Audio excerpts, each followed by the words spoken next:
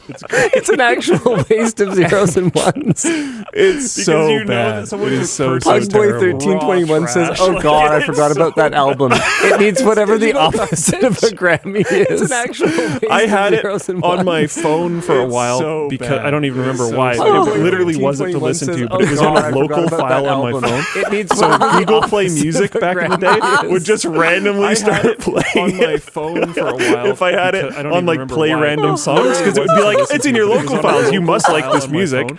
So I'd be like driving along and I'd be listening to whatever, and then out of nowhere I just hear Linus singing Silent Night and like play random songs, because it would be like, it's in your local files, you must like the album of Floatplane exclusive. He told me to upload it for Christmas, and then I don't remember why I didn't, but there was some reason, but I'm planning on doing it next Christmas. Look, if you guys are watching us like laughing about this and thinking, "Oh man, this must be like hilarious. It's worth buying." I'm told there was some reason. Just understand that it's bad and don't do it. Yeah, it's not worth. If you guys are watching us like $5 and it's not worth, must be like hilarious. It's worth buying. It's a level of cringe which is not actually very entertaining. And don't do it. Yeah, it's not worth it. Yeah, it's like $5. Look, I'll take your money, but don't give it to me.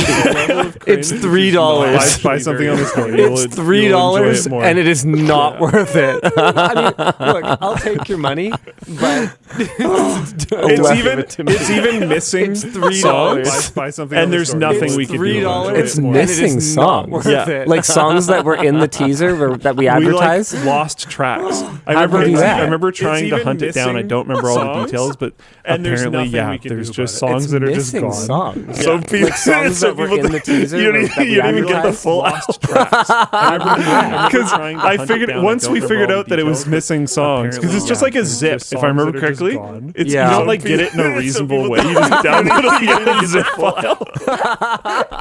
Because I figured once we figured out that someone told me it was missing songs. I asked about it internally, and they're like, "Oh yeah, we just don't have those." So then I had to update it, being like, yeah, these don't exist, whatever.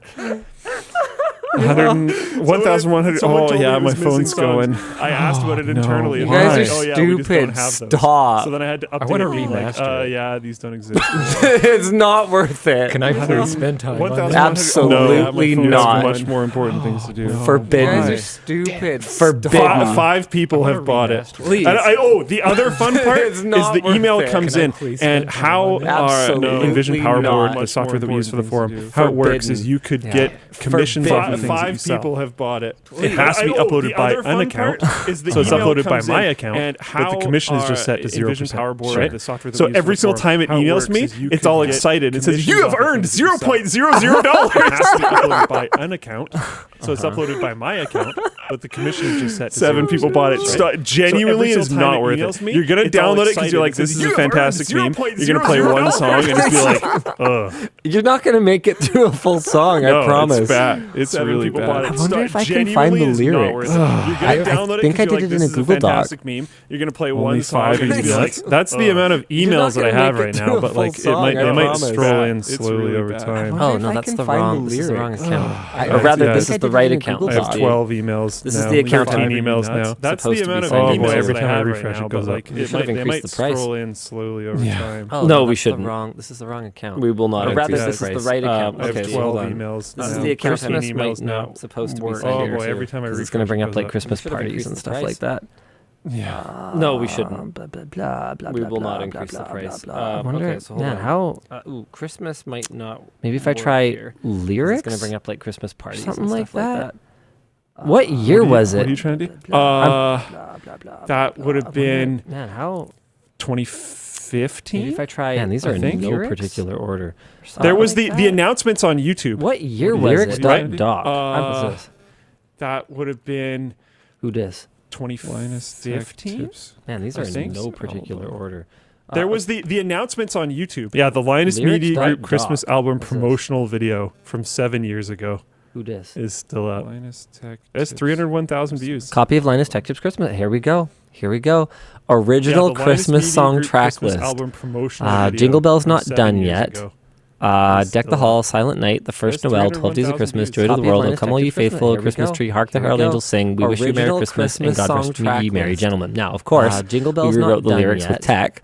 Deck the Hall, Silent Night, okay, so Jingle Bells never got done by anyone. It just says Jingle Bells claimed not done yet. So people signed up for which song they would do. Oh yeah, we had to write songs. Everyone had to write a song, and then I think I went through and did a pass of okay, so like Jingle kind of Bells fixing never them got a done by bit. anyone. It just says Jingle Bells. So here we go. Not done yet. So deck your for which song they would by do. Colton. Everyone had to write a song. Deck your rig with silent cooling. I went through and did a pass of kind of fixing them a bit. 'Tis the season to be so here greedy. we go. La la la la la la la by Colton. Yeah, that gives you some Deck idea. your rig with silent Silent case, Nick. Silent case filled with fans, running low RPMs, blowing air.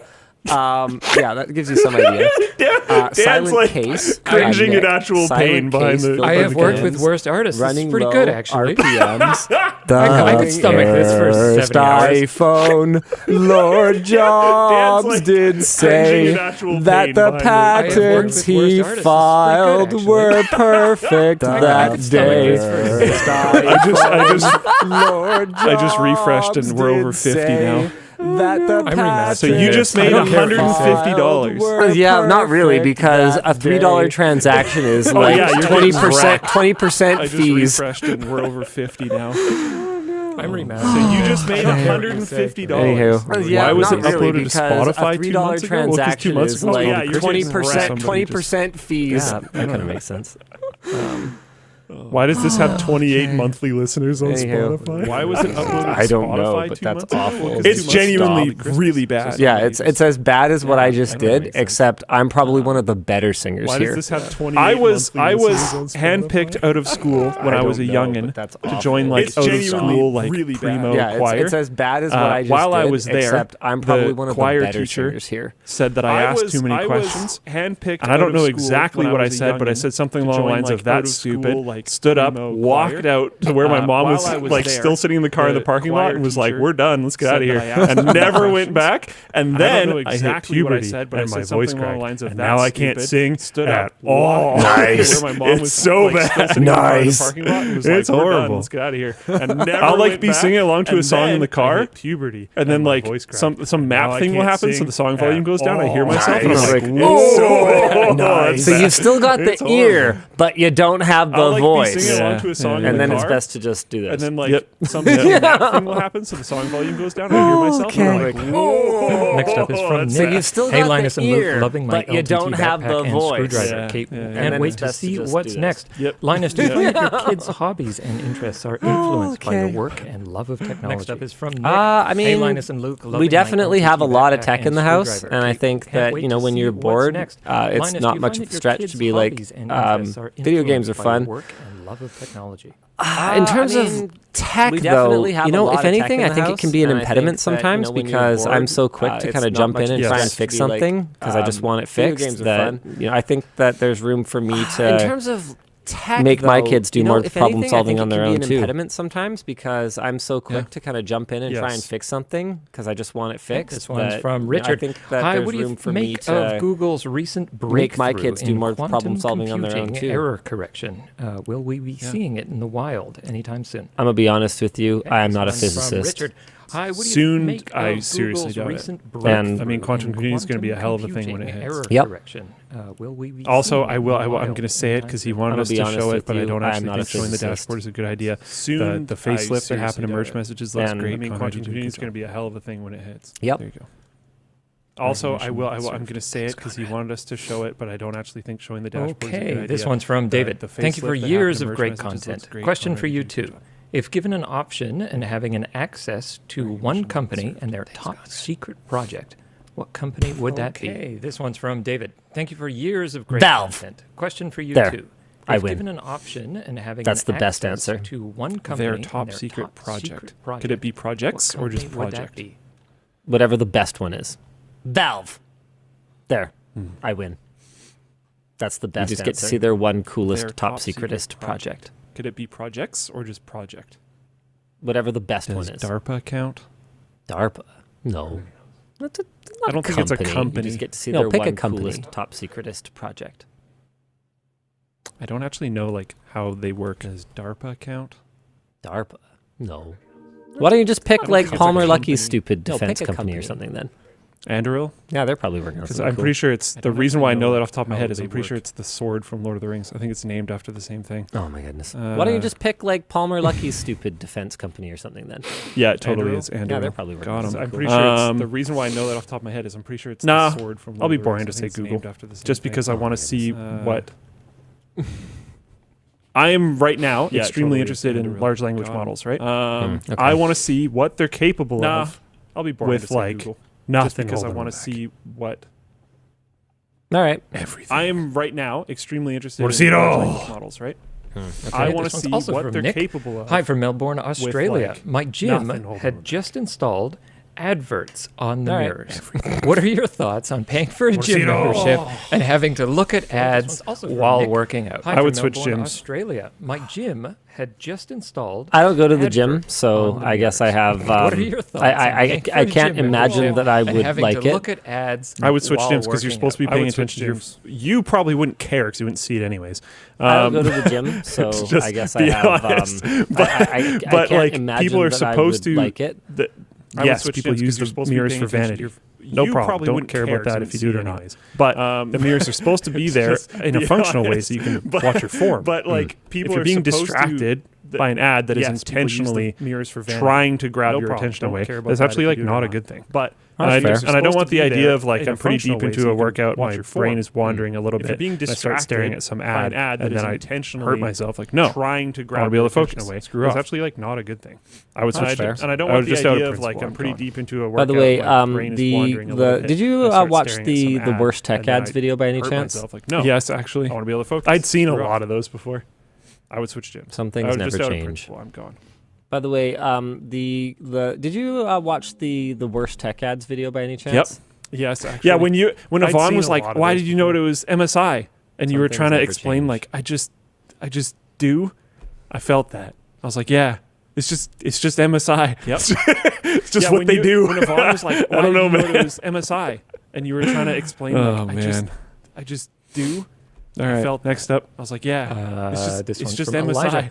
I want to buy it's just what they do." OLED, I don't know, man. The S95B doesn't support Dolby Vision like my 4K Blu-ray player. All right. I can't afford Bravia. In your opinion, what's the line between sunk cost fallacy and investing in an ecosystem? S95B investing in an ecosystem is bad. 4K Blu-ray player. I can't afford but Bravia. Once you are invested in an ecosystem, I mean, basically, you just have to kind of go. Investing in an ecosystem is bad. How much money do you have? Because like if you're why are you buying an S95B if you can't afford a Bravia? You should just wait a generation when QD OLEDs will get way cheaper. Like that's the actual solution. The answer is always wait and buy it secondhand, or wait for the new one that is better because that will cover literally every outcome. So maybe if it's like Stereo 3D or something like that, and there doesn't continue to be new development, there will definitely be a period before it becomes a collector's item, like a CRT. So like a CRT period, you could call it, where getting it will be extremely cheap. So you can either wait for a new one that's better and cheaper. It's technology, right? Like it's predictable. Or you can wait and get it secondhand from someone who is who doesn't manage their money as well as you do. Like it's predictable. You're going to be smart like that. You can wait and get it secondhand from someone who is. Okay, this one's from Hector. Linus, what is the story behind the katana you have on your fireplace? You're going to be smart. I've seen it in multiple videos and wanted to know if there's a story behind it. Also, any update on the LTT screwdriver holster? Hector, Linus, the story behind the katana is I was at the Richmond Night Market with Yvonne, and I had always wanted a sword because I am a man-child. And no, not that. The story behind the katana is I was at the Richmond Night Market. I was the kind of kid who would be like 13, like hanging out in House of Knives, wanted a sword because I am a man-child. They weren't even like real. I'm pretty sure they were decorative, but I didn't care. I just like swords, like they're big. Like I was the kind of kid who would be like 13, like hanging out in House of Knives, right? Like what's to not like about it? So I just liked swords, and I was finally sort of an adult. And I was like, I don't have to ask my mom for the sword this time because she's not here. So I'm going to ask my girlfriend for a sword. She didn't actually buy it for me. I just liked swords, and I was finally sort of an adult. And she was desperately in love for some reason. So she said, yeah, you can have a sword. And now I have not here. And now it's on our mantle. As a reminder that she has more love for me than sense. And she was desperately in love for some reason. So she said, yeah, you can have a sword. Swords are just cool and stuff. And when my brother got married, he chose me me as his best man. Reminder that and I don't know how true this is, but I believe there's some history behind best man actually being originally best swordsman or best fighter. Cool and stuff. So I brought a sword to his wedding. Nice. With his, and like, I don't know how true this is, but I believe there's some history behind best man. The photos that they have of mostly actually his wife standing there in her like full with his bridal gown thing, holding this gigantic sword. The photos actually look so sick. Like they're super cool. Standing there in her like full. I still have his bridal gown, and it is holding this gigantic, which is why I always remember the name of his company. Actually, looks so sick. Nice, like they're super cool. Round pile and float plane. My love of swords versus my fear of knives. And it is Anduril. Love it. Which is why I always remember the name. of his company. Next up from Artem. I am currently studying for mechanical engineering, and I have noticed that you've been hiring more people with an engineering background. What have they studied and done to make you hire them? They studied engineering. And then we needed engineers. I mean, we've never really had a need for engineering in the past because we're a media production company. A lot of people don't understand what kind of company they studied engineering. Like, remember I talked about how we got we've never really had a need for engineering that offer to purchase a little while back, right, on my show last week. We've gotten more than one. That was like a serious one where they actually had some idea what the heck it was they were buying. But we've had so many people reach out thinking that we're a tech company and like purchase a little while back, trying to offer we've possibilities for partnership. That was like a serious one where they actually like I had this one guy approach me because his company is like a trucking company, and soon there's going to be these mandates around like trackers in the trucks or something like that. And they were like, yeah, maybe we could co-develop one. I'm like, his company, we are a media company, like a trucking company. We're not a tech company, but that's changing, right? With trackers and Floatplane and labs and Creator Warehouse. So we have a lot more need for engineers than we used to, because before it was like, no, we need video editors and writers and creatives now. But that's changing. More of the hard sciences, right? So labs and Creator Warehouse. That's why. So we have a lot more need for engineers. Wait a second, Linus Media Group is a media company? Oh no, right? We need more. Is it a Linus company too? Is it a group? That's why. Wait a second, Linus Media Group is a media company? Hey, Linus and Luke, I'm a systems administrator. Is it a Linus company too? How do you feel about one-on-one technology in education? Do you feel the benefits outweigh the cost and e-waste? Next up's from Michael. Hey, Linus and Luke, I'm a systems administrator. I'm not actually sure. It's one, to be honest. How do you feel about like one device to one student? Yeah. Do you feel the benefits I guess one-to-one is different e-waste? I think it's 1-to-1. I mean, given that these people are going to have one device dedicated to them for their entire life, as far as I can tell, I don't think this paradigm is going away anytime soon. It seems given sensible enough. The issue is cost. People are going to have one device dedicated to them. What we need is we need a way to make sure that these devices can be used over an extremely long period of time. I think Framework has the right idea, but their Chromebooks are so expensive that they'd be uneconomical. What we need is for a deployment like this to make sure that these devices can be used as costs continue to come down for something serviceable. We're not going to get around the e-waste problem, other than the first R, reducing. I think that as whatever it is. No, we're not reducing anything. Whatever, using it for as long as possible. We can do that, but it's still going to be an increase in consumption. So it is not the first R, is what I was trying to say. No, we're not reducing anything. Yeah, I just want to see longer lifespans, using it for as long as possible. But I don't inherently but it's still going to be an increase in consumption. Sharing a computer, is what I was trying to say. With my classmates was I just want particularly beneficial in typing class. Like we just kind of should have both had one. I don't know. Think that sharing a computer, my only concern is school districts that would definitely with my classmates was which is particularly beneficial in typing class. Like we just kind of should have both had one. Yeah, see, I don't think we have the same issues around district to district funding as I know are very common down south. So we need more money. I know my in the boonies. I don't think we have the same. Broke as all heck. Have I told you the story of district to district? One of the reasons as I know are very common down south. One of the best things ever. I'll just say his name because he's awesome and I believe. Have I told you the story of? But my computer teacher, Mr. Traddle. did a lot of things for me that were like very best things foundational, in my opinion. But one of the things that he did, he's awesome. Maybe he doesn't want to tell me the story, but I'm going to go for it. Here we go. Computer teacher, Mr. Travel. He convinced a bunch of trucks that were going around to other school districts, picking up old computers, old monitors, old computer parts, whatever, and taking them to a recycling facility to come by our school. A bunch of trucks that were going around, but just like leave it there for a little bit, and then they could take our stuff and take off. Old computers. And what actually happened was when the guy wasn't with the truck, all the computer students ran out and like. But just basically grabbed everything they could off the truck and ran it into one specific classroom and then left it there.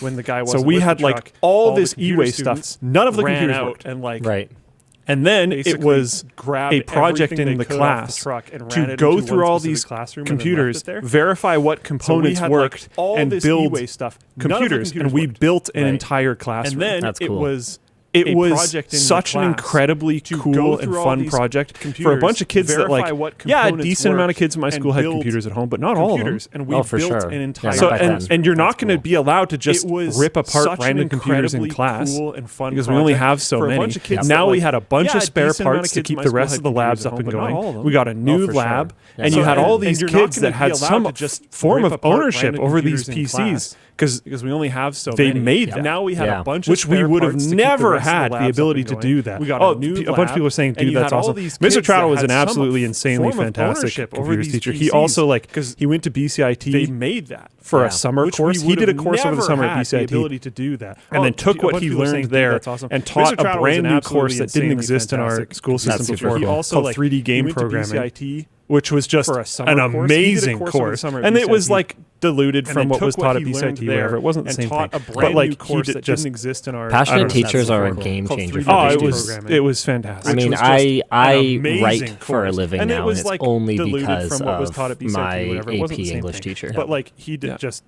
Passionate teachers are a game changer. I had a very, unsurprisingly, due to dyslexia and all these other issues, I had a very poor score in English for a really long time. And then I had one teacher that was just super inspiring and like believed in me and understood the problems that I was having, but was like, you're still creative, you can drive this forward. And just my average English just shot up, and then I took AP English with another teacher. It wasn't as good because he didn't share the same things, but I was confident at that point, so I was able to carry it through and still passed and did okay there.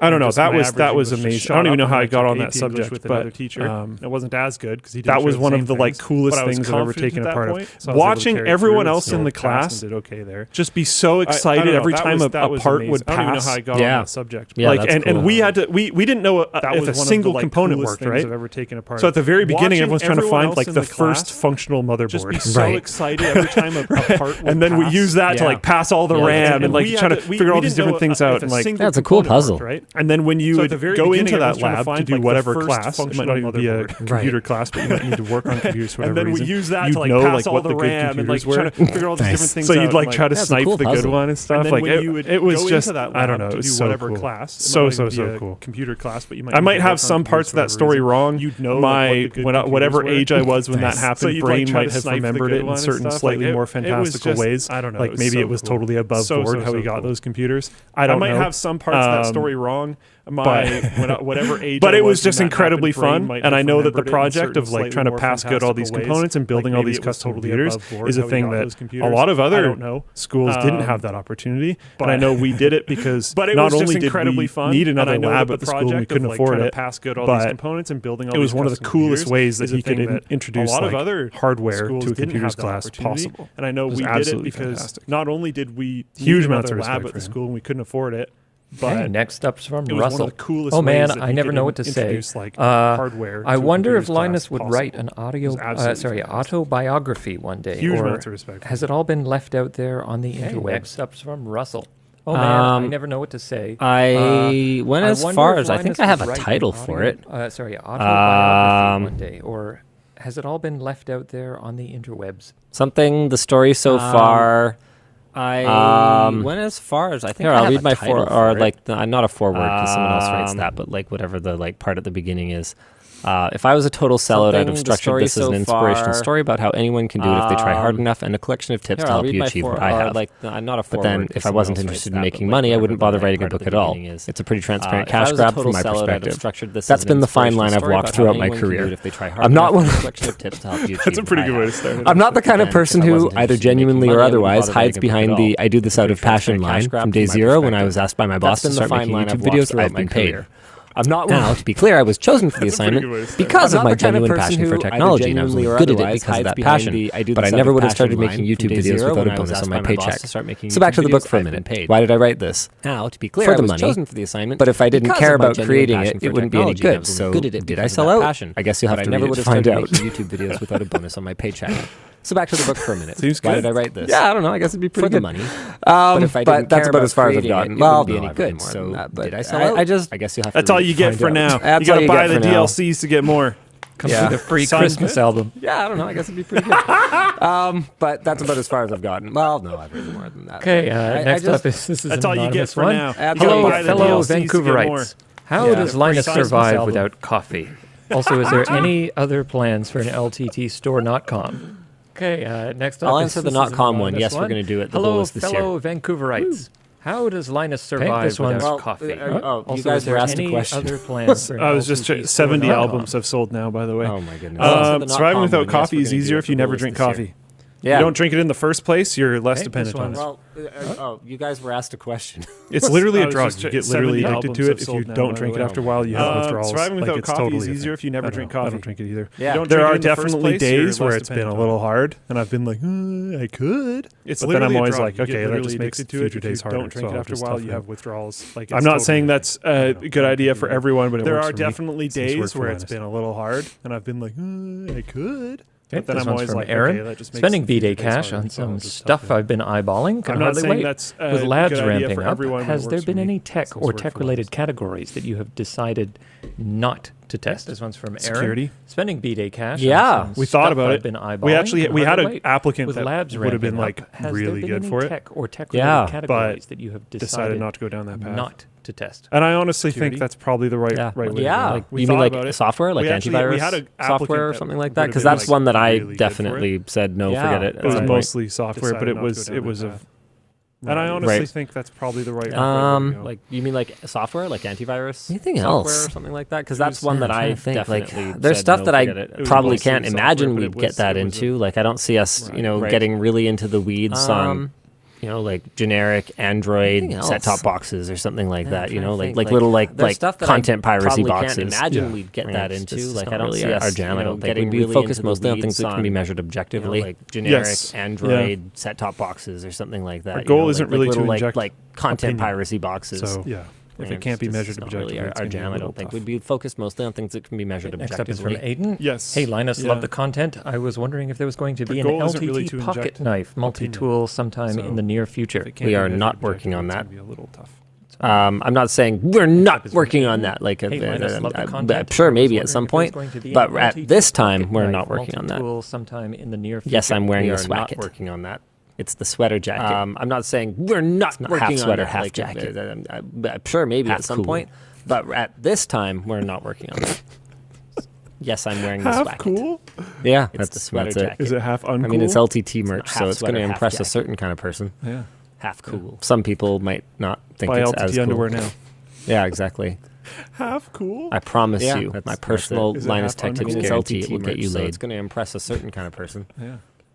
Some people. Please note, Linus Tech Tips guarantees are for entertainment purposes only. Can we get that on a shirt? I promise. No. My personal Linus Tech Next up from AJ. During your RAM tour, you weren't allowed to show some conversations. Please note, Linus Tech Tips guarantees are for entertainment purposes only.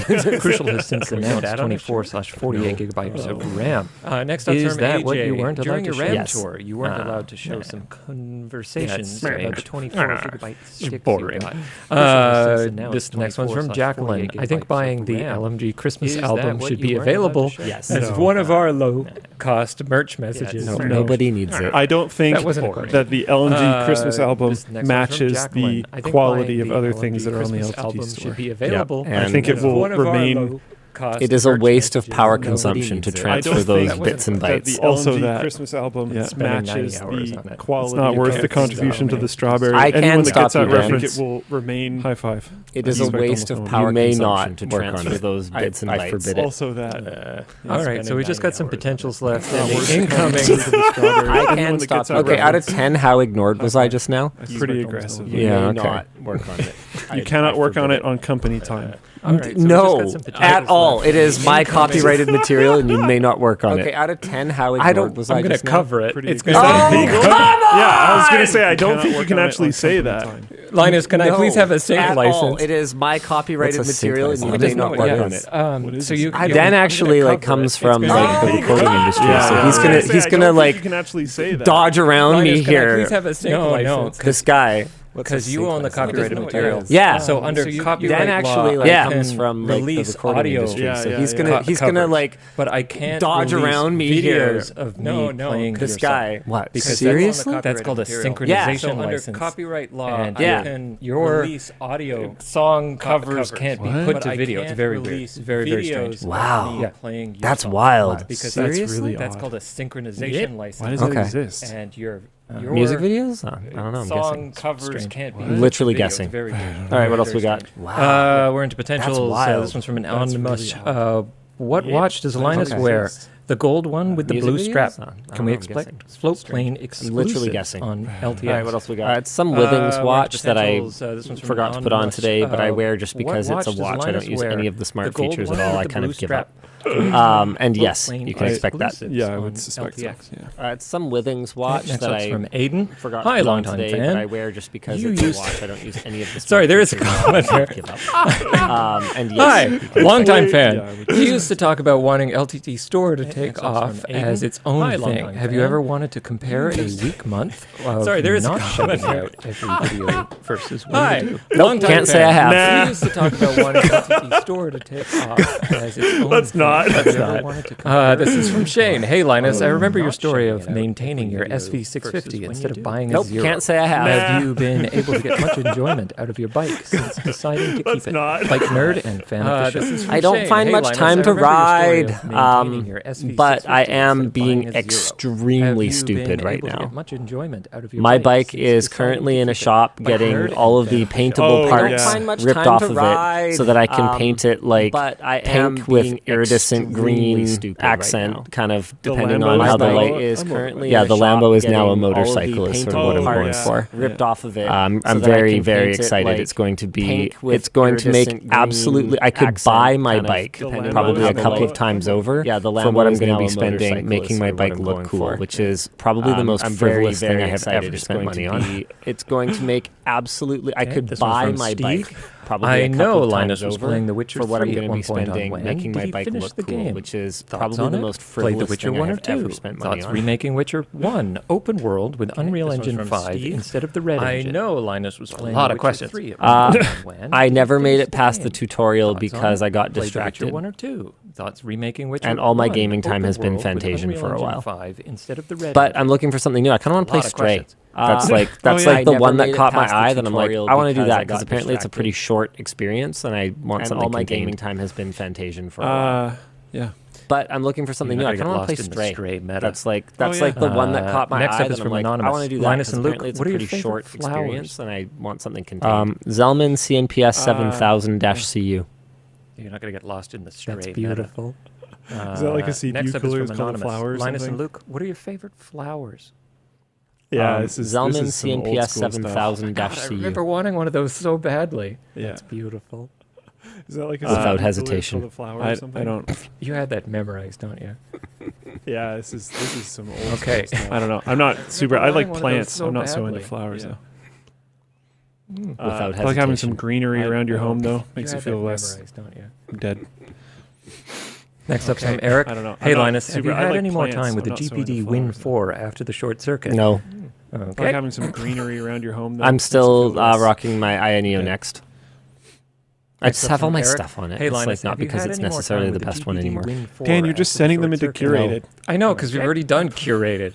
It's easier than rejecting them and then archiving them. Okay, I understand. So the rest are like incoming. Do you guys just want to breeze through these? They're kind of like the third level of curation. You're just sending them into curate. I know, okay. We had a lot of really good questions. It's easier than rejecting them and then archiving them. Okay, I understand. So the rest are like incoming. Do you guys just want to breeze through these? I don't know. Kind sure. of like you know what? Level of curation at this point. I don't know what you did with that We had a lot of really good questions. What's blooping it? I just sent it to screen. Oh, okay. I don't know. Verifiedbyverified.com. That's funny. Sure. What should that site do? Nothing. I don't. And thanks. Yeah. This was a big career. Oh, okay. I got an idea. You got an idea on MKBHD. You see, like the first 30 seconds of that video was just us on the LAN show. What and thanks, Marquez did a video on ChatGPT. This was a big. And it just like he doesn't even show his face for like the first half a minute. It's just you and me on the LAN show. Must have confused a good number of people. I'm sorry. Is this an ad? Like, skip. And it just like he doesn't even show his face for like the first half. I constantly get you and me on frustrated, like deeply must have frustrated confused that people have these like revelations about ChatGPT or Bing Chat or whatever that are things that we talked about on like the first episode that we talked about it at all. Frustrated, like deeply frustrated. That people and I'll see it like blow up. Like it'll be like, oh, the top thing on Twitter is people figured out that you can like circumvent security things by convincing it that it's something else. Yeah, the first show I did filter bypass mode. It's just a different version of that. Get over it. Like people figured out that you can like circumvent. I feel like people that watch the LAN show honestly probably feel the same way. The first show they're in. They're here. It's just a different version of that. On the inner circle. Get over it. Like, come on! Say, but I don't know what it was. Like what to do with that domain? I actually thought of something. I shouldn't have skipped it. Verified by verified. Yeah, you should figure out. You should be able to type in like, say, a company or a person or whatever, a handle that would be the same handle across a bunch of different platforms, and figure out how much money they spend every month on verifications. You should be able to type in like. Say all right, thank you for that. A handle that would be the same handle across a bunch of different platforms, and figure out how much money they spend every month. You make tech for a living, right? Verifications. It wouldn't be that hard to do. All right, thank you for that. Why I like it. Okay, I guess we'll just start burning through these. Anthony says, podcast listener here, we are real. Yeah.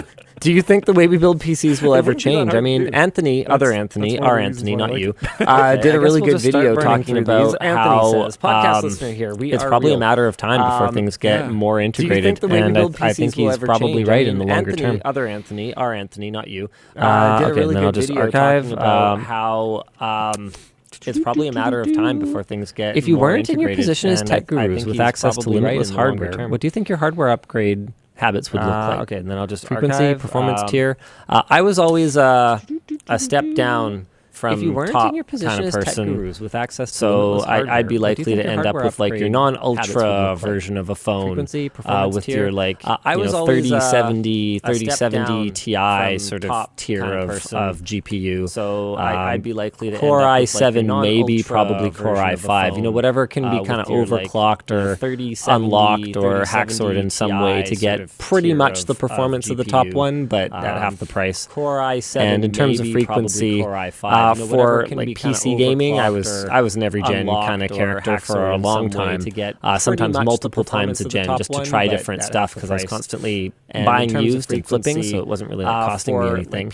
In terms of phones, I think I'd be a pretty infrequent upgrader. I mean, I went straight from the Note 9 to the Fold to try different stuff. Z Fold 3, buying used and flipping, branding they have for this is. And other than that, my screen is cracking down the middle. I haven't really had any reason or temptation to upgrade this because honestly, upgrading your phone's a hassle. It sucks. I know it's not as bad as it used to be, where you had to like go into the store to get them to transfer your contacts or whatever. But it's logging into 10 million things still sucks. Pain in the butt. Because honestly, I haven't. It's really paid I know for it's the not as bad as components it used of to a be, where you had to mainline like go into computer the store for to get them to myself transfer since your I was a contacts or teenager. whatever. But it's logging into 10 million things still sucks. Pain in the butt. I don't know. Whenever I'm like, this sucks. I'm lagging in this game. I just like bug Linus computer for myself. It's pretty sick. Since I was a teenager. Right. To be fair, you get views out of it. I don't know. Symbiosis. I'm like in action. lagging in this game. I just like and phones. I'm an infrequent upgrader. Honestly, mostly. To be fair, you get not because I don't like want better battery life or whatever. I don't want to go through upgrading to your phone. It's an annoying process. And I don't use my phone. Your phone has to annoy you enough. Honestly, to overcome the annoyance. And over 90% of what I use my phone for is like work notifications or work messages. And I don't use my phone. Has to annoy Discord, you Teams, enough. Slack. Yeah. Those are going to run the just annoyance. fine. Overrule says try saying, hey, like assistant, set up my new phone, and it automates quite a bit. Yeah, but it doesn't automate all the stupid entering of passwords and 2FA and going in and adjusting my stupid Swift key, long press delay, and blah, blah, blah, blah, blah, blah, blah. Like clearing out all the nonsense, unnecessary notifications that my apps send me so that I only get the ones that actually matter. Whisker app, I only care if the litter tray is full. That's literally the only thing you can tell me that matters. Unnecessary notifications stuff like that, right? My apps send me so that I only get the ones that actually matter. Oh, right. I'm supposed to just keep doing this. If the litter tray is full, okay. That's literally the only thing you can tell me that matters. It's really hard to read. My mic is like right here. Stuff like that, right? I'm sad too. Do either of you have a game that's coming out this year that you're looking forward to? Doing this. Yeah, just breathing. Right. Breath of the Wild 2. Forward to. It's really hard to read. My mic. Anticipating. It doesn't matter. I thought I wasn't going to play Breath of the Wild 2 because I thought I was just kind of done. I never played the DLC. But then I fired it up for some reason. Oh yeah, I was playing around with Switch emulation, and I fired it up, and I was like, I'm going to play it. Anticipating this. I thought I wasn't going to play Breath of the Wild 2 because I thought I was just kind of done. I never played the DLC. But then I fired it up for some reason. Oh yeah, I was playing around with Switch emulation, and I fired it up. Anonymous. Currently looking for a job in the U.S. Sorry? Starfield. What is it even called? Suffering through their atrocious visa policy. Have you guys hired immigrants before? Should they apply? How did it go? It's so brutal. Anonymous. It's so brutal. It's the worst. People talk about how Canada brings in like a massive amount of immigration all the time. Visa policy. Have you guys hired immigrants before? But should they apply? How did it go? It's so brutal. Yeah, it's also very challenging. There are a lot of roadblocks in place. People talk about how Canada brings you can't just be like a massive hey, sup neighbor, come on over. You live in Britain and the Commonwealth country or whatever. I guess that's chill. There are a lot of roadblocks in place. There's tons. There are contractors that we work with that are outside of country right now. Come on over. You live in Britain and the Commonwealth country or whatever. I guess that's chill. I found out on Wednesday evening that we have not paid Gary yet. That would like to be inside of the country right now, and that's not changing for them, unfortunately. I found out on Wednesday evening Gary's the head of the lab. Not paid Gary yet. It has been for like 6 months, at least. That's brutal. So the reason is at all, he's the head of the lab. There's got to be something. You could do a contract. It has been for like you can't. 6 months. So there's a whole thing. Go to lunch with him or something and ask him about it. So the reason, don't worry. I already I checked with him. I was like, hey, has Yvonne offered to lend you money in case you need it or whatever? Just go to lunch under the table, like whatever. And he's like, no, everything's fine. I checked with him. I was like, anyway, has Yvonne offered to lend you money? He's almost got it sorted out. I think he said he told me then that he should have his his like personal number, like social security number equivalent, in like 3 business days or something like that. So it should be sorted out. But the problem was A, getting him here, B, getting him to be able to stay here, C, getting him the documentation that he needs to work or something like that. So it should be sorted out. And it's just it's absolutely ridiculous. So yeah, we have not actually issued him a paycheck yet, and I was like, Gary, that's fucking ridiculous. We need to solve this. And he's like, yeah, I'm working on it. I'm like, okay, well, you don't seem to have the appropriate amount of fire under your butt. So like, issued him a paycheck. I must insist, you must be paid for this. I know it's complicated. No, I was just bugging him. Okay, well, you don't seem to have the and no, he's not just waiting. It's been many different hurdles to jump over. I must insist. It's been no, I mean like waiting on. No, yeah, he is now. But it's been shockingly stupid. Yeah. And you'd think, like, America and Canada, lots of treaties, lots of general it's been international cooperation. He's but a lot less than you'd think. Yeah, it's not as easy as you'd think. Yeah. And you'd Gary think, be making a fat paycheck. America Well, I and suspect Canada, that lots first of one. treaties, Yeah, I bet that first one's going to be pretty hefty, a thick boy. Yeah, it's not as easy as you'd think.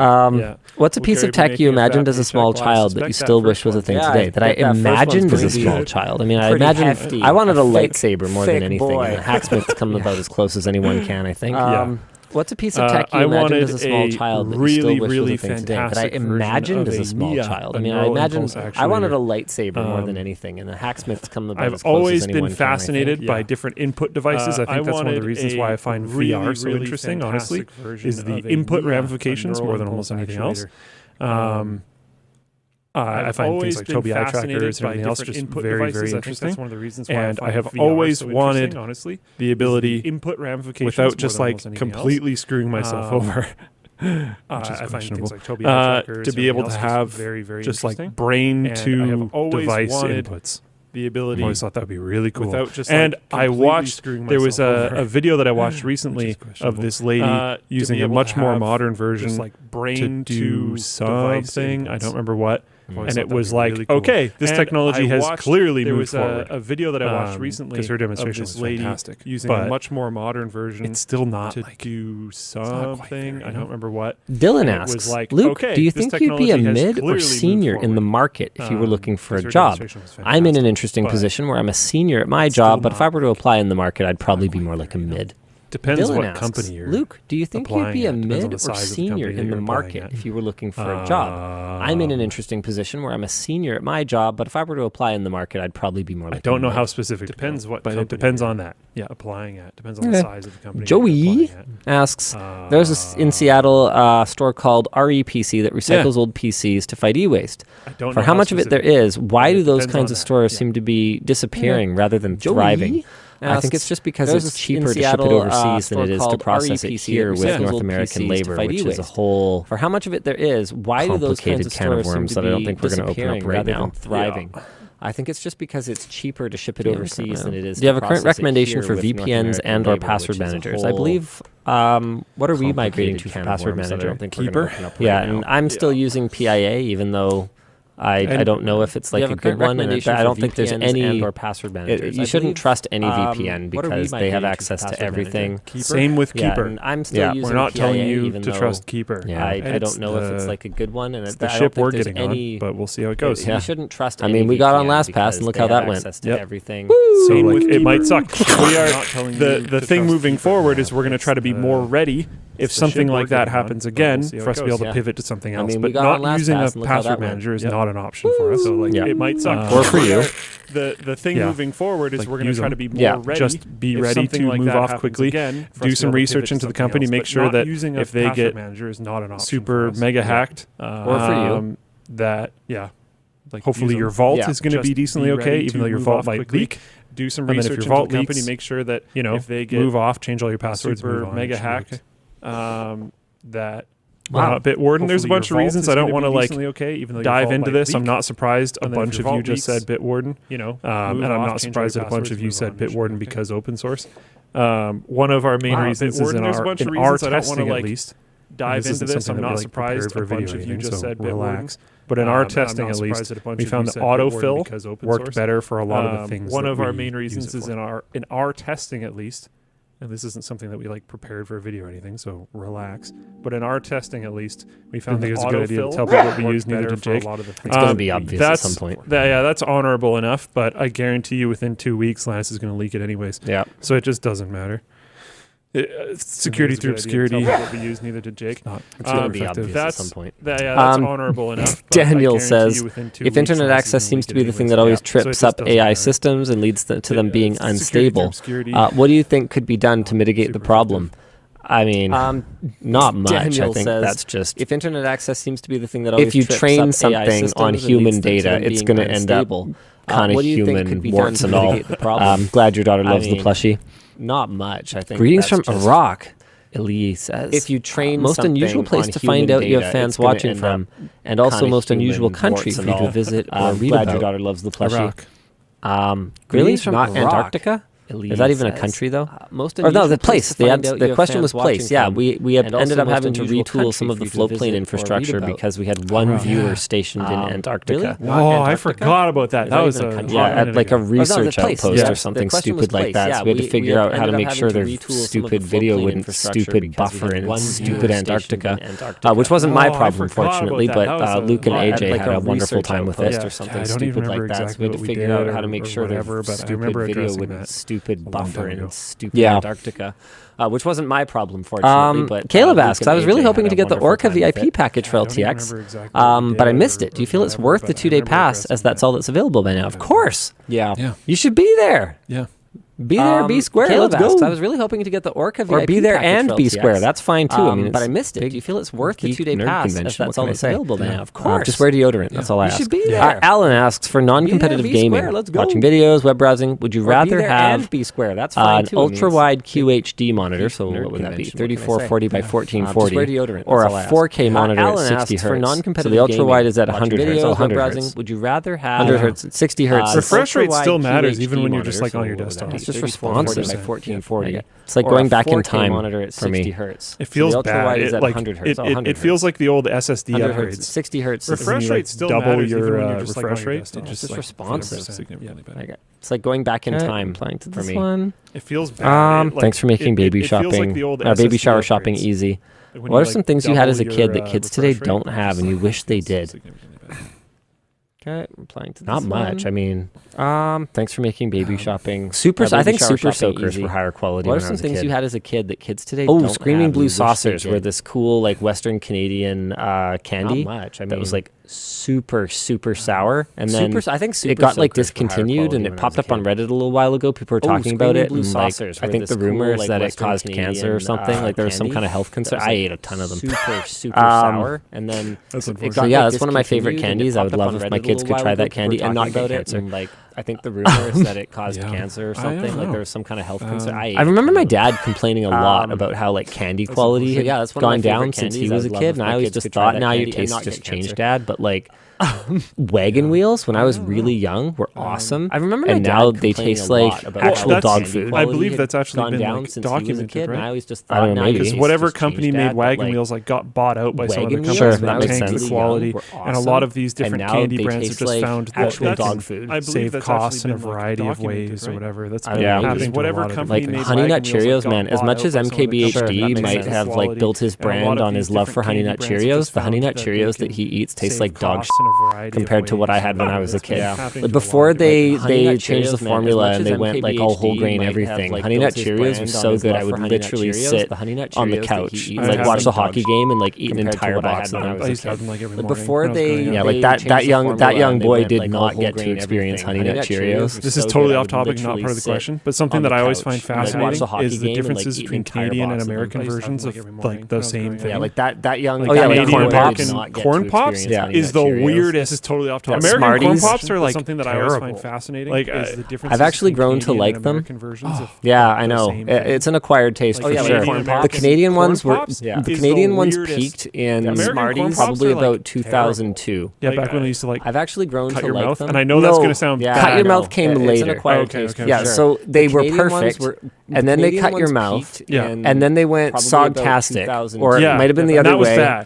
And then they just like never improved. I haven't actually had them in a long time. Maybe they're better now. Yeah, so they were. Or maybe they went back to cutting your mouth. I don't know, but they were pre-cut your mouth, even during cut your mouth, but pre-cut your mouth especially. Might have been the other way. Oh my goodness! And then they just like never. And then I haven't actually had them in a long time. Man, when they were like hard as glass, back to cutting your mouth. It was an experience. It still tasted good though. Yeah, it still had the flavor, just the texture was. But then the flavor went away because I guess they just weren't putting enough glaze on them after, and they just got soggy instantly. Absolute garbage. It was an experience. And there's Smarties. It still tasted good though. Are rocket. But then the flavor went away like because I guess they just weren't putting enough glaze on them. And then down in the States are what we call powder candies. Yeah, that got bad. Then there's Smarties, which up here. Rocket. Good stuff. Yeah, Tynan just brought up the exact same thing. Oh yeah, Joe Scallon over in And then Flip down Plane in the Chat. States Toys and are cereal what we boxes, call powder rocket video candies. games in cereal boxes. Just weird. That was sick. Oh, demo discs. Yeah, that'll be my thing. Demo discs. Oh yeah, Joe Scallon over in Flip Plane Chat. Toys and cereal boxes. You know, to get like a magazine. Video games and cereal boxes. That have the demo disc. That was sick. Oh, demo discs. Yeah, that'll be my thing. Demo discs. This might be a weird one, but I liked the flow of information more. You know, to get like a magazine that had the internet was around, but it wasn't as vastly used.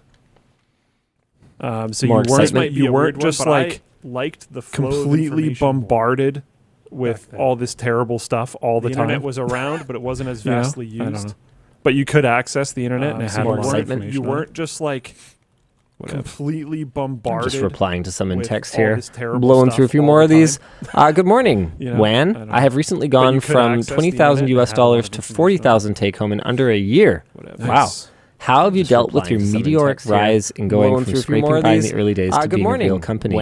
I got to tell you that I took a long time to really change my habits. How have you dealt with your meteoric rise in going from scraping by in the early days to being a real company? And the reason for me was that even though my income went way up, the amount of reinvestment and debt that I was carrying went way up. And the reason for me for a very long time. And so I mean, like I finally like bought the dumb car and the debt that I was carrying. Yeah, realistically, I probably could have had a not Chevy Volt. I finally like bought the dumb car a while ago.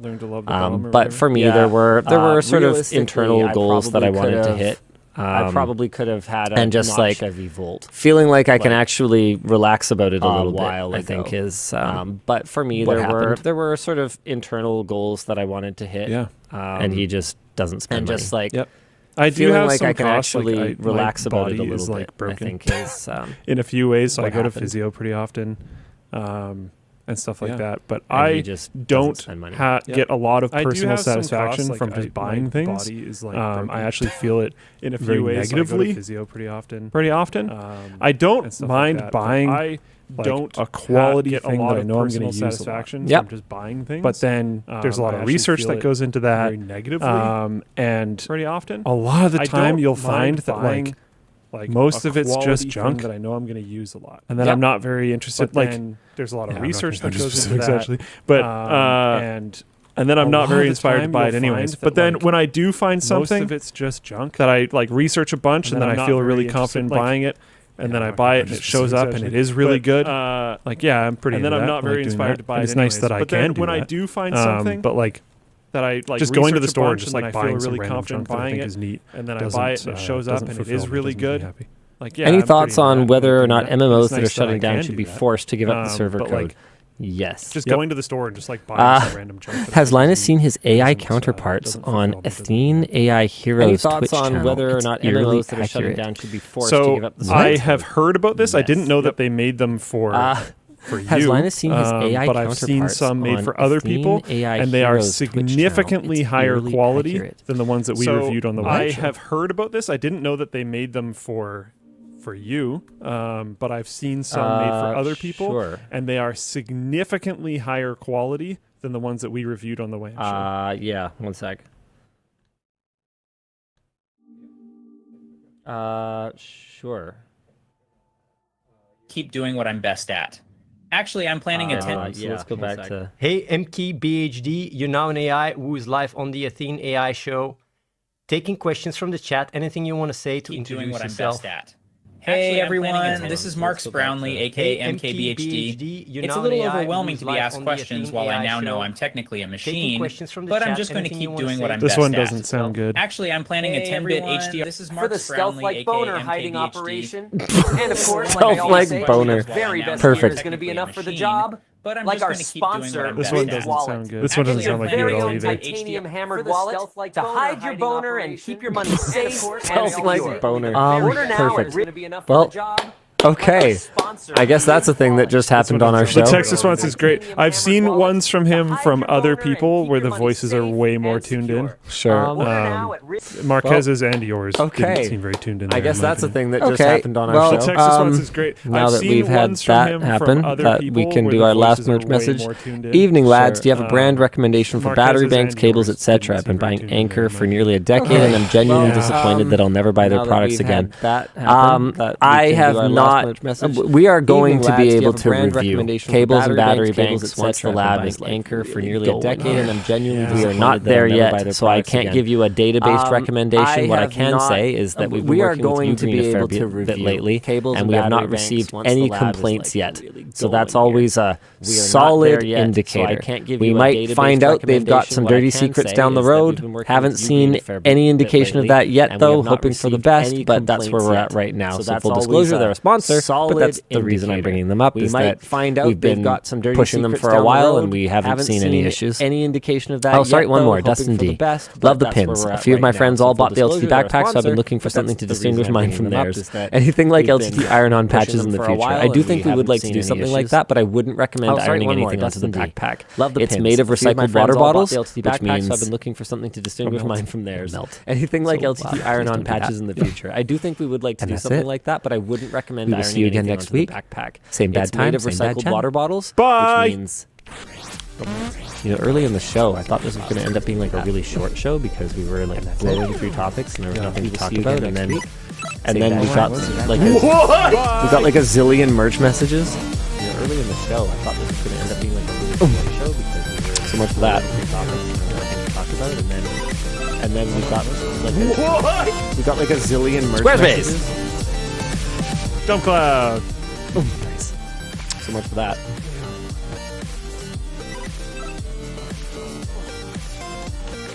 Squarespace. Dump Cloud. Nice.